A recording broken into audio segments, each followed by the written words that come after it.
Hey everyone, welcome to this lesson. So until now I have shown you how we can read data using directly from HTTP GET API method by directly writing the API here on the address bar of the browser.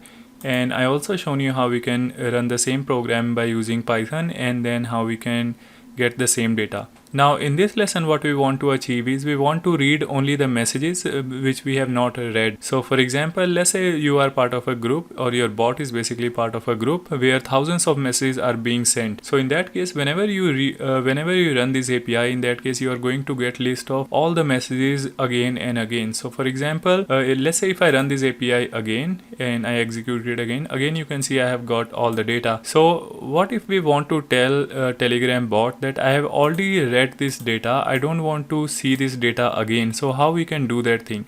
So the answer is always Telegram bot documentation. So we can go to Telegram API documentation, and then we can see that in get updates we also have something called parameters. So parameters are basically additional data which you can send when you are calling API. So here it is saying along with get updates we can also pass a parameter which is called offset, and in offset we can pass update ID. So whichever update ID which we pass, it means we are going to read data only from that update ID or greater. So this is going to make sure that it is not going to send us all the old data. Okay, so what with that what I mean is, so for example if you come here you can see all the messages always begin with update ID. So for example in this case also you can see we have an update ID, and then similarly again if you move on to next message, then again we have update ID and so on. And similarly if you go here in JSON and if you see all these messages, so for example you can see we have 3 entities, and if you let me first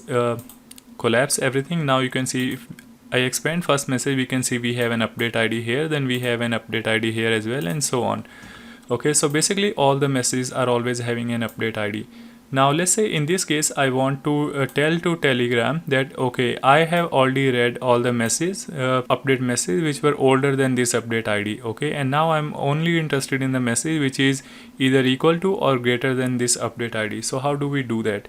So for that what we need to do is we need to send additional parameters to this API, and in order to send any additional parameter we need to write question mark, and then we need to write name of the parameter for which we want to send data to. So here we want to send data to offset, so we are going to write offset, and then we are going to say offset equal to, and I'm going to give this update ID. Okay, so here I'm gonna paste this update ID, and then I'm going to run it again. So what will happen is once I run it, you will be able to see that we are going to get only data from this update ID onwards. Okay, we are not going to get previous data. So message ID 6 and 7 we are not able to get. Okay, I'm just gonna run it again and let's see what happens this time. So you can see this time what has happened is Telegram API has only given us data for message ID 8. Okay, so previous message IDs we have not received, and if you see here we have written update ID should be this or greater, which means if you just move again here towards the left, you can see in update ID we have this update ID which is equal to this. So if I write any new message, I'll be able to receive that new message. So for example, I'm just gonna change this screen, and on the right side let me also use Telegram. I'm just gonna keep it here. So now let's say I'm going to write some new message. I'm gonna say hey,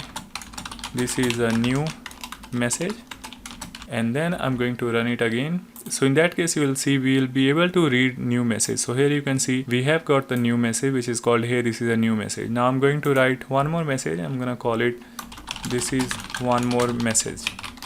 Okay, and then we are going to refresh it again, and then you can see now we are able to see new message as well. Okay, so now let's say if I have already read data until this is one more message, so I'm gonna give this update ID. So for example in this case this is the latest update ID. I'm going to copy it, and then actually I just want to copy this message, and then I'm going to update this update ID here. So now you can see we are giving this update ID, which means all the latest message we are saying we have already read. So I'm just going to execute it and let's see what happens this time. So it's only going to give us last update ID data. Okay, now if I don't want this data as well, then I can just increase this offset ID by 1. So for example, rather than 88 I can make it 89, and in this case if I execute it, it is just going to give me all the messages where update ID is equal to 89 or above. Okay, so I'm going to write some new message. So for example, let's write 1, enter 2, enter 3, and then we are going to run it, and we should be able to see 3 new messages, 1, 2 and 3. So here you can see we have received new updates, message ID are 11, 12 and 13, and then on the right side you can see in the text we have 1, we have 2 and we have 3. So that is how you can control the messages which you want to read by using offset ID. So that's all in this lesson. See you again in the next lesson.